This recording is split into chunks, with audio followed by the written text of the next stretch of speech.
अस्सलाम वालेकुम, मेरा नाम सलीम है। मौजूद हैं अहमद भाई, जो कि मैकेनिकल इंजीनियर हैं यूनिटेक ऑटो इंडस्ट्री में। तो आज हम जानेंगे उनके साथ कुछ उनके लाइफ के बारे में। तो चलिए स्टार्ट करते हैं। अहमद भाई, आपसे मेरा पहला सवाल है, इंजीनियरिंग क्यों की? यानी आप कहाँ थे, किसने इंस्पायर किया जो कि आपने इंजीनियरिंग की या आप यहाँ पे हैं? बिस्मिल्लाहिर्रहमानिर्रहीम। बहुत शुक्रिया सलीम साहब आपका इनवाइट करने का अपनी पॉडकास्ट में। तो फर्स्ट ऑफ ऑल जो आपने क्वेश्चन किया है कि आपने मैकेनिकल इंजीनियरिंग क्यों सेलेक्ट की, तो मैं बेसिकली बहुत ही आप कह लें कि बैकवर्ड एरिया से बिलोंग करता हूँ। हमारा जो डिस्ट्रिक्ट बहावल नगर है, तो वो एक कॉर्नर डिस्ट्रिक्ट है, मतलब अराउंड द बॉर्डर है। तो इस लिहाज से उसमें चूंकि बहुत से लोग नहीं आते जाते आउटसाइडर्स, तो हम उसे थोड़ा सा as compare to other districts वो थोड़ा सा बैकवर्ड है कंसीडर होता है। सही। तो वहाँ पे मेरे वालिद साहब, चूंकि उन्होंने 37 ईयर पाकिस्तान पोस्ट में as a clerk, junior clerk उन्होंने आए थे, ज्वाइनिंग दी थी, और उन्होंने 37 ईयर के बाद डिप्टी पोस्ट मास्टर रिटायर हुए। तो वो उन्हें एज सच उन्हें इंजीनियरिंग के बारे में या टेक्निकल प्रोफेशंस के बारे में तो नहीं पता था। तो बचपन में हम लोग, मतलब चूंकि हम लोग थोड़ा मैं मेरे मार्क्स अच्छे आए, एट्थ में मेरे 90% मोर देन, और टेंथ में मेरे मोर देन 90% थे। इसी तरीके से मेरे एफएससी में 90% से ज़्यादा मार्क्स थे। तो आपको पता है कि मिडिल क्लास में यही कंसीडर होते हैं प्रोफेशन, या अगर प्री इंजीनियरिंग कर रहे हैं तो हमने इंजीनियरिंग में जाना है, या आपने प्री मेडिकल बायो है तो आपने प्री मेडिकल में जाना है। जी। तो उसके अलावा कोई ऑप्शन होता नहीं है असल में बेसिकली। मिडिल क्लास वालों के पास यही होता है, या तो वो कोई फार्मासिस्ट बन जाएं या कोई। इसमें एक्चुअली अभी आना स्टार्ट हुआ है ना, लोगों को थोड़ी अवेयरनेस इसकी आई है। अदरवाइज लोग, मतलब जिनके बच्चे थोड़े से ब्रिलियंट हैं, अभी भी उनकी अभी बिल्कुल आईटी बिल्कुल, की तरफ हम थोड़ा सा रुझान इंजीनियर है। और डॉक्टर से बाहर ही नहीं जी निकल जी। पा रहे। अभी चूंकि फ्रीलांसिंग का थोड़ा सा हाँ। बूम आया है, तो लोगों को आईटी की तरफ एक पूरा रश लग गया है, ओ, ठीक है। तो समझ इंजीनियरिंग का आ रहा आपको पता है कि किस तरीके से इंडस्ट्री का क्या हालात हो गए, है। श्रिंक हो गई है जी। एक्सपेंड होने की बजाय। तो इंजीनियरिंग का थोड़ा सा आजकल डाउन हो गया है स्कोप। ये भी अलमिया है बहुत बड़ा हमारे लिए। बिल्कुल बिल्कुल। तो सर क्वेश्चन जो उसके अकॉर्डिंगली ये है कि मैंने एज सच, मेरे एक अंकल हैं, तो वो यूएस में होते हैं। वो एक वर्ल्ड बिगेस्ट कंपनी है, आई थिंक सो, शेवरॉन। तो उसमें वो सीनियर कंसल्टेंट है, ओके। जियोलॉजिस्ट हैं। तो उनसे मैंने पूछा था कि मुझे कौन सी इंजीनियरिंग करनी चाहिए, तो उन्होंने मुझे कहा कि आप पेट्रोलियम इंजीनियरिंग करो। तो जबरदस्त। पेट्रोलियम इंजीनियरिंग उस वक्त सिर्फ यूईटी ऑफर कर रही थी। पंजाब अच्छा। यूनिवर्सिटी में केमिकल इंजीनियरिंग करवा रही थे, उसमें जस्ट केमिकल इंजीनियरिंग थी with specialisation in petroleum engineering थी। तो खैर मैंने यूईटी में अप्लाई किया, मेरी फर्स्ट प्रेफरेंस पे पेट्रोलियम इंजीनियरिंग थी। फिर मैं यूईटी में, मुझे एक और दोस्त ने कहा कि मेरे अंकल ही हैं, वो एक्सीएन है, बल्कि शायद से ऊपर आ गए। उन्होंने कहा कि यार आप ना इलेक्ट्रिकल इंजीनियरिंग भी सिलेक्ट करो। अच्छा, उन्होंने हाँ, इलेक्ट्रिकल का उन्होंने मशवरा दिया। इलेक्ट्रिकल इंजीनियरिंग का मशवरा दिया। तो फिर जब मेरा अ, मैं यूईटी एडमिशन के लिए गया, मेरे हमने एफएससी का रिजल्ट आया, उसमें अच्छे मार्क्स आए, ऑलमोस्ट सब। मेरे 89.8% मार्क्स आए। तो इंट्री में भी मेरे अच्छे मार्क्स आ गए थे, तो मेरा एग्रीगेट ठीक बन गया था, मतलब मैं जा सकता था टॉप 5 में। हम्म। मैंने पेट्रोलियम को सिलेक्ट किया फर्स्ट प्रेफरेंस पे। तो वहाँ पे मुझे कुछ सीनियर्स मिले जो वहाँ पे मास्टर्स कर रहे थे। उन्होंने कहा कि यार आप ना पेट्रोलियम की तरफ जाओ, क्योंकि इसमें जॉब्स बहुत ज़्यादा नहीं होती, मल्टीनेशनल कंपनीज पाकिस्तान में तो है नहीं। ओजीडीसीएल है, या आपके इसके अलावा ओजीडीसीएल ही है, ये छोटी मोटी मारी पेट्रोलियम है। तो बहुत ज़्यादा वेल्थ है नहीं हमारे। तो सही। उसके बाद उन्होंने कहा कि यार अब जो इलेक्ट्रिकल इंजीनियरिंग है उसमें सैचुरेशन बहुत ज़्यादा है। सही। सैचुरेशन बहुत ज़्यादा है मार्केट में। हर तीसरी यूनिवर्सिटी में इलेक्ट्रिकल इंजीनियरिंग स्टार्ट की हुई है, तो नंबर जबरदस्त। ऑफ जॉब्स कम है। तो सेकेंडली उन्होंने कहा कि अगर आप इंजीनियरिंग करना ही चाहते हो तो आप फिर मैकेनिकल में आ जाओ, या फिर आप सिविल इंजीनियरिंग में आ जाओ, जिससे वो कहते हैं कि इन दो इंजीनियरिंग कहते हैं सदाबहार इंजीनियरिंग। मैकेनिकल तो वैसे ही मदर हाँ ऑफ बिल्कुल इंजीनियरिंग है, बिल्कुल यू नो। ऐसे ही। तो बस उसी को देखते हुए मैंने अपनी पेट्रोलियम पहले पे कर दी प्रेफरेंस में, फिर दूसरे पे मैंने इलेक्ट्रिकल इंजीनियरिंग कर दी, तीसरे पे मैकेनिकल कर दी, चौथे पे सिविल कर दी। तो जब लिस्ट लगी तो वहाँ पे पेट्रोलियम इंजीनियरिंग मेरी चूंकि प्रेफरेंस थी, लेकिन पेट्रोलियम इंजीनियरिंग का चंद पॉइंट्स से जो मेरा एग्रीगेट था ना, पॉइंट से मुराद मेरा जो उनकी लास्ट जो नंबर रुका 77.78 पे रुका और मेरा था 77.43। सही। तो यहाँ से मैं क्वालिफाई नहीं कर सका।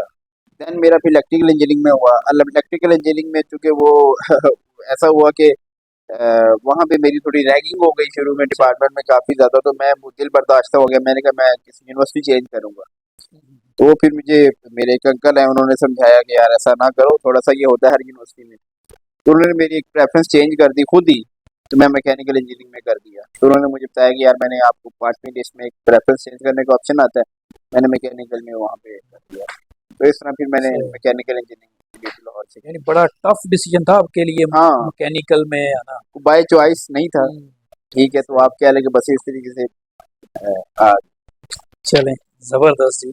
अच्छा मुझे बताएं कि आपके ये पूरे जो स्टडी का टेन्योर था उसमें कौन सी तीन ऐसी गलतियां थी जो कि किसी भी स्टूडेंट को नहीं करनी चाहिए? इंडस्ट्री और एकेडेमिया का कह लें, बहुत बड़ा गैप है पाकिस्तान में, बहुत बड़ा गैप है लिटरली। और हम लोग आज भी इंडियन ऑथर्स की 90s की बनी हुई बुक्स पढ़ा रहे हैं, जिनकी माइट भी हो सकता है कि इंजीनियरिंग में जो एप्लीकेशन है वो ही चेंज हो गई हो, बेसिक उन्होंने रूल्स ही चेंज कर दिए हो, लेकिन आज भी हम वही पढ़ाई जा रहे हैं। तो उससे क्या हो रहा है कि जो स्टूडेंट जब इंडस्ट्री में आ रहा होता है या जब यूनिवर्सिटी में होता है, उसे अंदाजा नहीं होता कि इंडस्ट्री किस लेवल पे जाके काम कर रही है। ऐसे ही, बिल्कुल ऐसे ही। ठीक है, हम लोग वही घिसी-पिटी पाकिस्तान के अंदर पुराने बाबे बैठे हुए हैं। इंजीनियरिंग बैंक अभी भी पेंसिलों के साथ बनवा कोई रहे बाबा हैं। आपको इस पुराने बाबे से घिसे पीटे बाबे से कुछ याद आया आपको? कोई बाबा आपके ज़हन में है? तो अगर आप उसका नाम लेना चाहते हैं तो नाज़रीन को बता दें। नहीं, कोई ऐसा बाबे से बाबा तो आपके? मतलब बाबे से मुराद है कि वो जिन्होंने पुराने दौर की वो एमएस वगैरह पीएचडी या इंजीनियरिंग की हुई है। सही है। बाबे से मुराद ऐसा नहीं है, वो भी बहुत हमारे लिए तो काबिल उस्ताद थे सारे ही।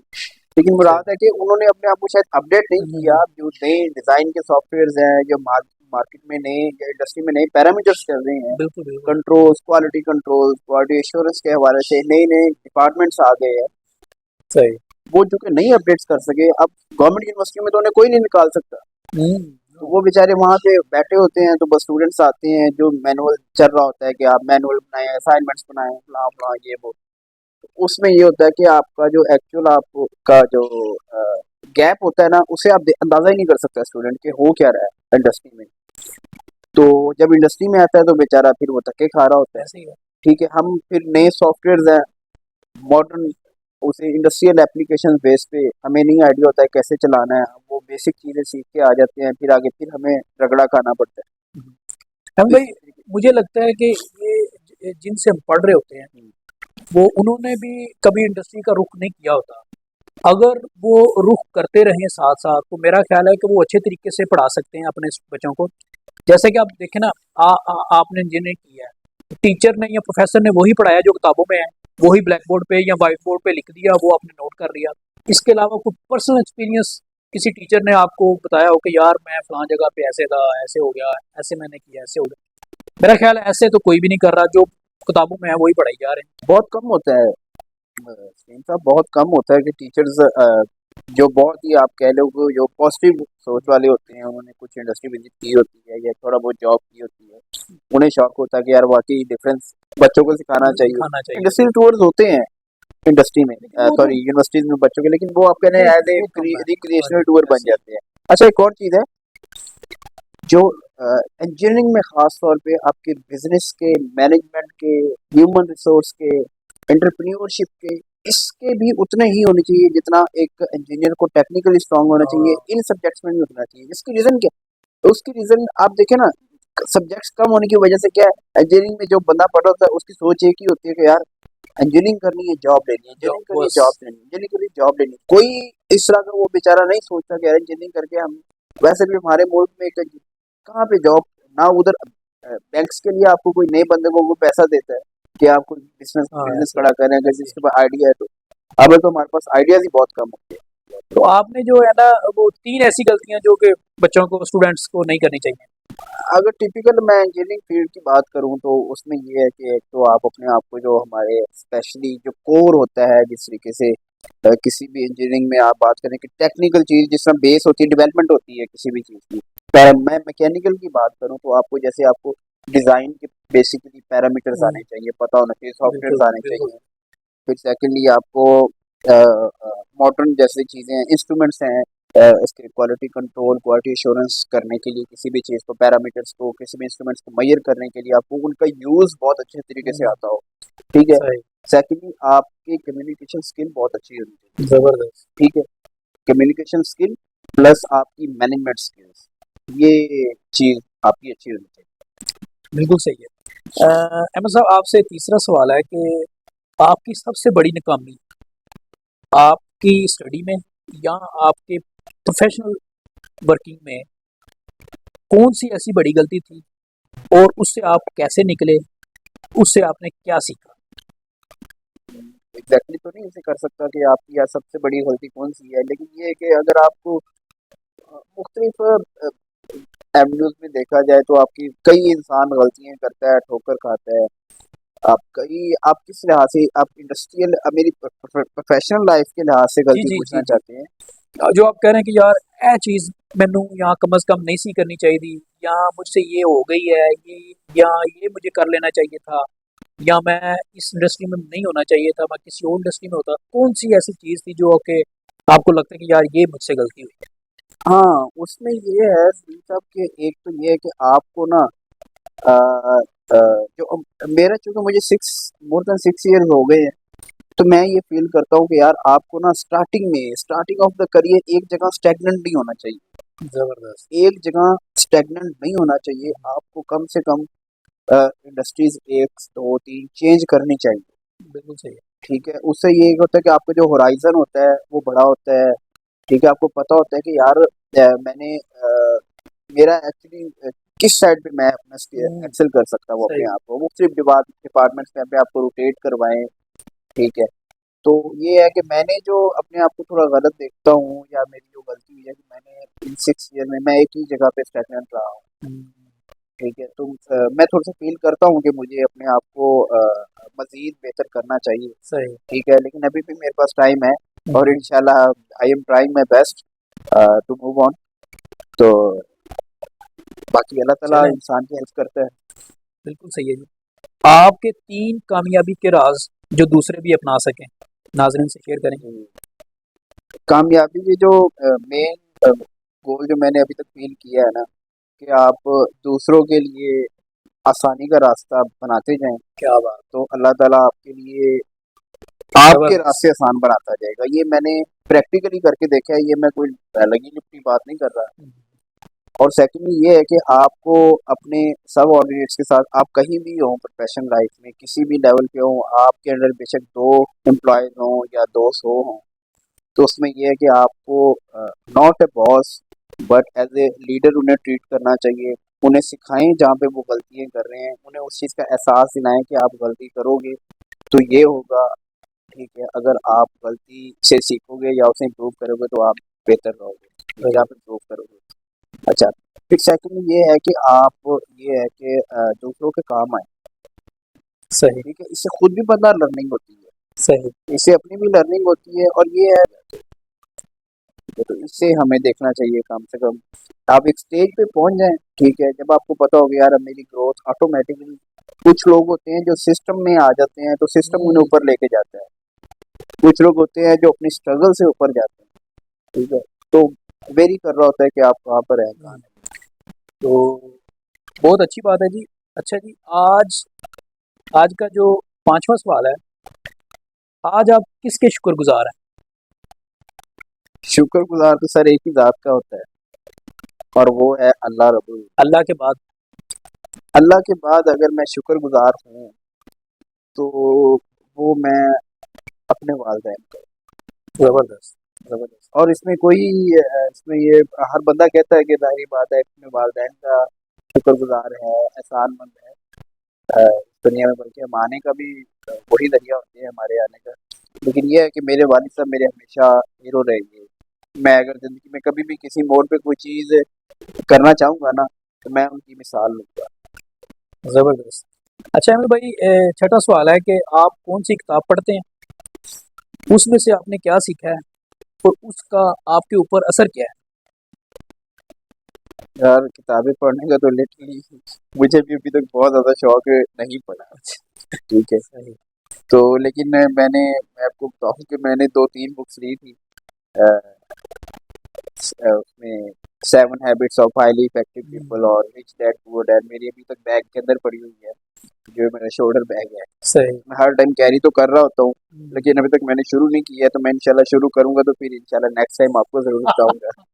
जबरदस्त जबरदस्त। अच्छा जी, आपके सरप्रस्त पीरो मुर्शिद उस्ताद कौन है, इन इनका आपके ऊपर असर क्या है और इनकी कौन सी चीज आपको याद रही?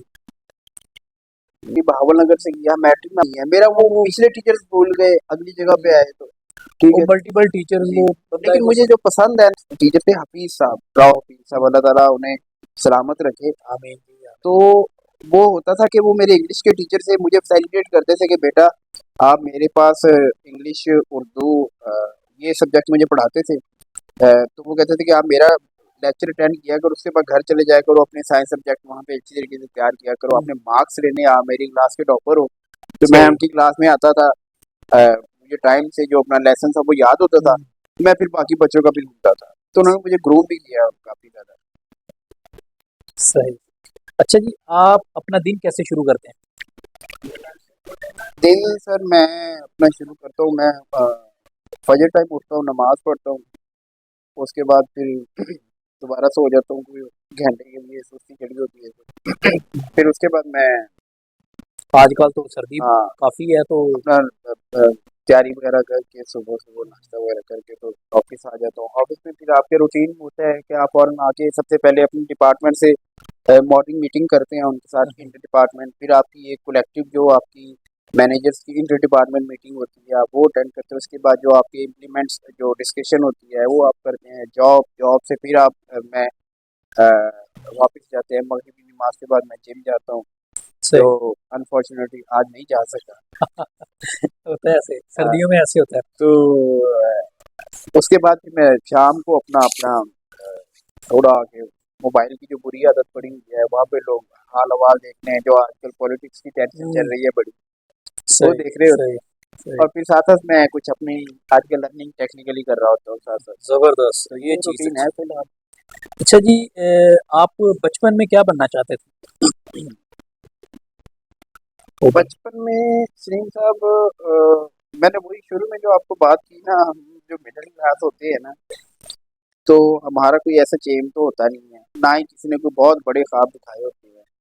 हाँ ये है बस, किसी ने कोई कह दिया, दो ही चीज़ें होती हैं।